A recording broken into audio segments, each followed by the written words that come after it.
الحمد لله وكفى سلام على عباده الذين اصطفى أما بعد فقد قال النبي صلى الله تعالى عليه وسلم ما أسبل من الإزار في النار۔ برادران اسلام و معزز حاضرین و سامعین کرام، آج میں آپ حضرات کے سامنے سرور کائنات فخر موجودات احمد مجتبیٰ محمد عربی محمد مصطفیٰ صلی اللہ تعالی علیہ وآلہ وسلم کی ایک حدیث پیش کر رہا ہوں، جس کا تعلق ان چیزوں سے ہے جو نماز میں مکروہ ہیں۔ مکروہ ایسی چیز کو کہتے ہیں جو شریعت میں ناپسند ہے۔ ایسی چیز سے ثواب میں کمی واقع ہو جاتی ہے۔ اس سے پہلے میں یہ بتا چکا ہوں کہ نماز پڑھنے میں کون سا کام کیسے کیا جاتا ہے تاکہ ہماری نماز درست ہو جائے اور پورا ثواب حاصل ہو۔ تو دوستو بزرگوں، پورا ثواب حاصل کرنے کے لیے ضروری ہے کہ ہم نماز میں کوئی ایسا کام نہ کریں جس سے ثواب میں کمی آ جائے۔ ہماری نماز مکروہات سے پاک ہونی چاہیے اور رسالت مآب فخر دو عالم صلی اللہ تعالی علیہ وآلہ وسلم کی سنتوں کے مطابق ہونا چاہیے، آپ کے طریقے کے مطابق ہماری نماز ہونی چاہیے۔ بہرحال جو حضرات نئے ہیں یوٹیوب چینل پہ، وہ حضرات ہمارے یوٹیوب چینل کو سبسکرائب کر دیں تاکہ آئندہ بہترین اور عمدہ نماز کی، قرآن کی اور دیگر معلومات کی ویڈیو آپ تک آسانی سے پہنچ جائیں۔ جب آپ یوٹیوب کھولیں گے تو آپ کو وہ سب سے پہلے ملے گی انشاءاللہ۔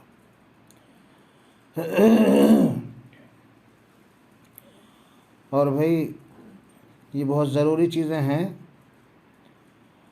نماز میں آدمی وقت بھی خرچ کرتا ہے، وضو بھی کرتا ہے، پاکی بھی حاصل کرتا ہے، اور پھر نماز میں کوئی کمی رہ جائے تو یہ سب میں نے موٹی باتیں 10-12 ویڈیو کے اندر جو ہے عرض کی ہیں۔ اس لیے سبھی حضرات سے گزارش ہے کہ سب مسلمانوں تک اس کو پہنچانے کی کوشش کریں تاکہ ہماری نمازوں کے اندر کسی طرح کی کوئی کمی واقع نہ ہو۔ زیادہ سے زیادہ اس کو شیئر کیا کریں، بچوں کو یاد کرائیں، بڑوں کو یاد کرائیں، اس کو سن کے اچھی طرح سے ذہن نشین کر لیں تو پھر نماز پڑھتے وقت ہمیں یہ چیزیں یاد آ جایا کریں گی۔ بہرحال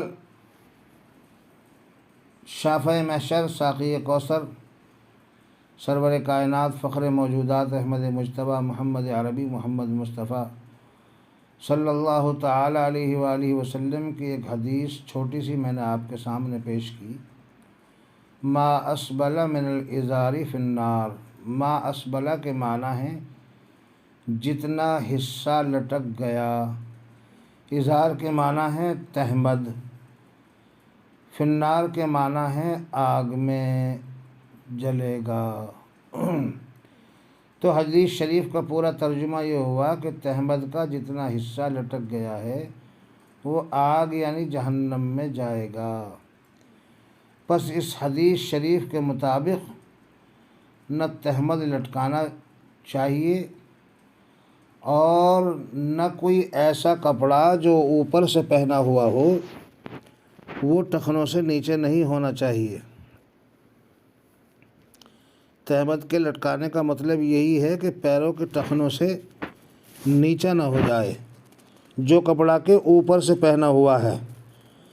لہذا چاہے تہمد ہو اور چاہے کوئی کرتا ہو، بہت سے لوگ اتنا لمبا کرتا بنا لیتے ہیں، یا پائجامہ ہو یا کوئی دوسری چیز ہم نے استعمال کر رکھی ہے، تو اس کا خیال رکھیں کہ مرد کے لیے ٹخنوں کا ظاہر کرنا ضروری ہے۔ ٹخنے جو ہیں وہ نظر آتے رہنے چاہیے، ٹخنوں سے نیچے کپڑا نہ ہو، ہمارا کپڑا اس سے اوپر ہونا چاہیے، وہ چاہے کرتا ہو، پائجامہ ہو، لنگی ہو، تہمد ہو یا پینٹ وغیرہ ہو۔ بہرحال دوسری کوئی بھی چیز استعمال کر رکھی ہو اسے ٹخنوں سے اونچا کر لینا چاہیے۔ اگر ٹخنوں سے اونچا نہیں کیا تو نماز مکروہ ہوگی، اور مکروہ بھی تنزیہی نہیں بلکہ تحریمی نماز مکروہ ہوگی، جو حرام کے قریب ہے، اور ثواب بہت زیادہ کم ہو جائے گا۔ اب اگر کوئی سوال یہ کرتا ہے کہ ٹخنوں سے نیچے لٹکانا کیوں مکروہ ہے، تو اس کا جواب یہ ہے کہ تہمد، پائجامہ، لنگی یا کوئی دوسری چیز وغیرہ ٹخنوں سے نیچے رہنے میں زمین اور جوتے سے ٹچ رہے گا، جس سے اس میں نجاست کے لگنے کا احتمال ہے۔ دوسری بات یہ ہے کہ یہ غرور اور تکبر کی علامت سمجھی جاتی ہے، اس سے تکبر پیدا ہوتا ہے اور تکبر سے ہمیں بچنا ہے۔ اس لیے رسول پاک علیہ السلام نے ان دو باتوں کی وجہ سے منع فرمایا ہے، ایک تو کپڑے نجس رہتے ہیں اور دوسرے تکبر پیدا ہونے کا اندیشہ ہے۔ جتنا میں نے مضمون سوچا ہے اتنا مضمون جو ہے ویڈیو میں آئے گا نہیں، تو پہلے کی طرح سے یہ مضمون بھی 2 بھاگ میں یا 3 بھاگ میں ہوگی، اس لیے پارٹ کے اعتبار سے مضمون کو دیکھ لینا، سن لینا، تاکہ اچھی طرح سے بات جو ہے ذہن میں بیٹھ جائے۔ تو دوستو بزرگوں، جس طرح سے تہمد کا لٹکانا مکروہ ہے، اسی طرح سے صدل بھی مکروہ ہے۔ صدل کا مطلب یہ ہے کہ جو کپڑا جس کام کے لیے بنایا جاتا ہے اس کے خلاف استعمال کیا جائے۔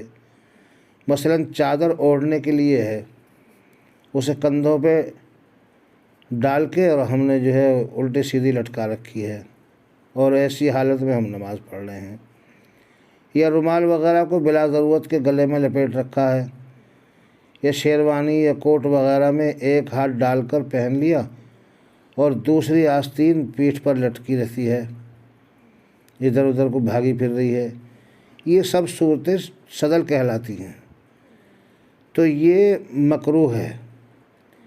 اسی طرح سے یہ بھی مکروہ ہے کہ نماز میں ادھر ادھر دیکھتے رہیں، حالانکہ نظر سجدے کرنے کی جگہ پر ہونی چاہیے۔ جب ہم کھڑے ہوں شروع میں تکبیر تحریمہ کے وقت میں، تو ہم یہ آئیڈیا لگا لیں یا اندازہ کر لیں کہ ہمارا سجدے میں سر کس جگہ رکھا جائے گا، تو اسی جگہ پہ نظر کو رکھنے کی کوشش کریں۔ اب یہاں ایک مسئلہ یہ بھی یاد رکھیں کہ اگر ہماری نظر سجدہ گاہ کے بجائے اوپر اٹھ گئی اور دیوار پر کسی عبارت کو دیکھ لی، کوئی عبارت کچھ لکھا ہوا ہے اور اسے سمجھ بھی لیا، تو نماز جو ہے وہ مکروہ ہو جاتی ہے۔ البتہ ہو تو جائے گی لیکن ثواب بہت کم ہو جائے گا۔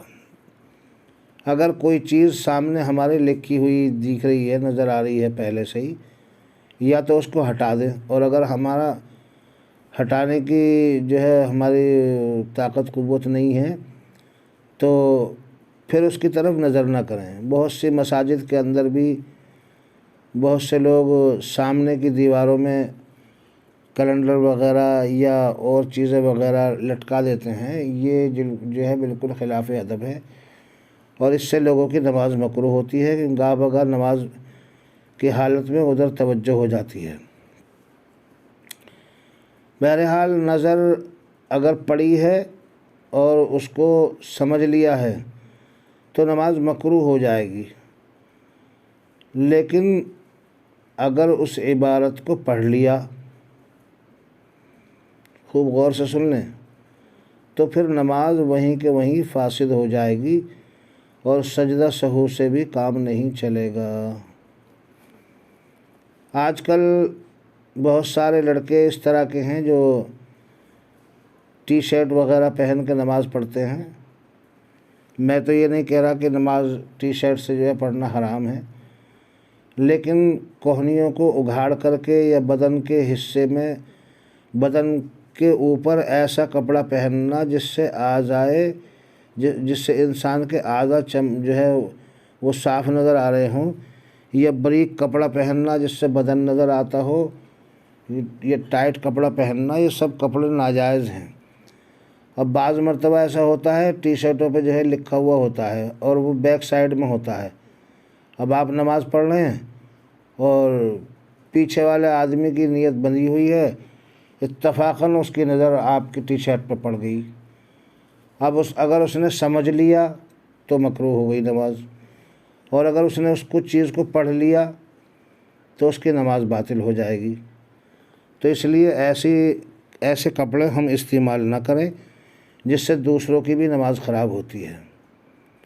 اور بڑی غیرت سے آ رہی ہے کہنے میں، آج کل انسانیت تو ختم ہو چکی ہے۔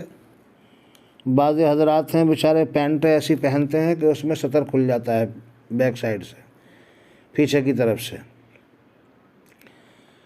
تو ایسی پینٹوں میں جس سے پچھلے حصے کا سطر کھل جائے اس میں نماز نہیں ہوتی ہے۔ خوب بات کو سمجھ لیں۔ ایسے کپڑے سے جس میں سطر کھل جائے اور ایک رکن کی برابر، جو اتفاقیہ مسئلہ ہوتا ہے نا، اگر اتفاقیہ سطر کھل گیا، جیسے لنگی باندھ رکھی تھی کسی نے، کوئی جنگل میں نماز پڑھ رہا تھا اور ہوا بہت تیز آ گئی، آندھی چلنے لگی اور اس کا سطر اگڑ گیا، ایک ٹانگ پہ سے جو ہے اگڑ گئی وہ، تو اگر اتنی دیر وہ جو ہے رہ جائے گی جتنی دیر میں ایک رکن ادا کرتا ہے، تو اس کی بھی نماز فاسد ہو جاتی ہے۔ اور یہاں تو سجدہ کرنے میں اور رکوع کرنے میں ان کی سارا حصہ بدن کا نظر آتا ہے، اور بڑی بے غیرتی کی بات ہے یہ۔ تو اس لیے ان چیزوں سے بچنے کی کوشش کریں، ایسا لباس استعمال کریں جس سے اپنی بھی نماز درست ہو اور دوسروں کی نماز میں بھی خلل واقع نہ ہو۔ دوسرا انسان جو آپ کے پیچھے نماز پڑھ رہا ہے اس کی نظر پڑے گی تو اس کے لیے بھی بہت بڑی بے غیرتی کی بات ہے کہ ہمارے مخصوص حصوں کو کوئی جو ہے دیکھے۔ تو ایسے چھوٹے کپڑے استعمال نہ کریں جس سے جو ہے نماز خراب ہو جائے، اور ایسے ٹی شرٹ یا بشرٹ یا کوئی دوسری چیز ایسی استعمال نہ کریں جن پہ کوئی عبارت لکھی ہوئی ہو، کچھ لکھا ہوا ہو یا نمبر ڈلے ہوئے ہوں، خاص طور سے پچھلے حصے پہ، کیونکہ اس سے دوسروں کی نماز ختم ہو جاتی ہے۔ بڑھیا بات تو یہ ہے کہ جو ہمارے بزرگوں کا، ہمارے اکابرین کا، ہمارے اسلاف کا اور ہمارے اسلام کا لباس ہے، اسی کو نماز پڑھنے میں استعمال کریں۔ اچھا، اسی طرح سے قرآن کریم کو ترتیب کے خلاف سورت پڑھنا، اس سے بھی نماز مکروہ ہو جاتی ہے۔ جیسے مثال کے طور پہ قل هو اللہ احد، یہ سورت پہلے پڑھ لی اور دوسری رکعت میں تبت یدا پڑھ لی، تو اگر کوئی آدمی بھول کے پڑھ رہا ہے تو اس کی تو نماز مکروہ نہیں ہوگی، لیکن کوئی آدمی جان بوجھ کے پڑھ رہا ہے تو اس کی نماز اس طرح سے بے ترتیب ہونے کی وجہ سے، قرات میں ترتیب جو ہے وہ ختم ہو گئی، اس لیے اس کی نماز فاسد تو نہیں ہوگی لیکن مکروہ ہو جاتی ہے۔ اچھا، بعض مرتبہ ہم ایسے پڑھتے ہیں کہ پہلی رکعت میں قل هو اللہ احد پڑھ دی اور دوسری رکعت میں اس سے کوئی بڑی سورت پڑھ دی، تو اس سے بھی نماز میں فرق پڑتا ہے۔ پہلی رکعت میں قرات بڑی ہونی چاہیے اور دوسری رکعت میں یا تو ہم مثل ہو، برابر ہو، یا کم از کم تھوڑی سی چھوٹی ہو۔ برابر میں بھی کوئی بات نہیں ہے، لیکن اگر پہلی رکعت میں قرأت کرنے میں بڑی صورت پڑھی ہم نے اور وہ چھوٹی صورت پڑھ دی، اور اگلی رکعت میں چھوٹی صورت پڑھی، تو یہ بھی خلاف ادب ہے، اس طرح سے جو ہے نماز مکروہ ہو جاتی ہے۔ بہرحال ترتیب سے پڑھیں اور قرأت کا جو ہے خیال رکھیں۔